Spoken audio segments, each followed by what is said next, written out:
UPSC group 1 mains లాంటి పరీక్షల్లో ఒక పాలిటీ సబ్జెక్ట్ ఉంది అనుకో సార్, ఆ సబ్జెక్ట్ ఎక్స్పర్ట్ కేవలం 2 ప్రశ్నలు మాత్రమే తయారు చేసే విధంగా తీసుకొస్తున్నారు. సో ఈ విధానము మనకు మంచిదేనా సార్? సో దీనివల్ల ఒక మంచి క్వశ్చన్ బ్యాంక్ తయారవుతుంది కూడా.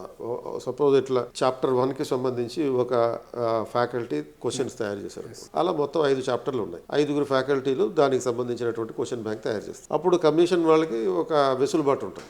అందులో నుంచి ర్యాండమ్ గా కొన్ని క్వశ్చన్స్ పిక్ చేసుకునేటటువంటి, అంటే చాప్టర్ 1కి సంబంధించినటువంటి క్వశ్చన్లు ఒక ఏ అనేటటువంటి ఫ్యాకల్టీ తయారు చేశారు అనుకుంటే ఒక 100 క్వశ్చన్లు ఆయన ఇచ్చాడు అనుకుందాం.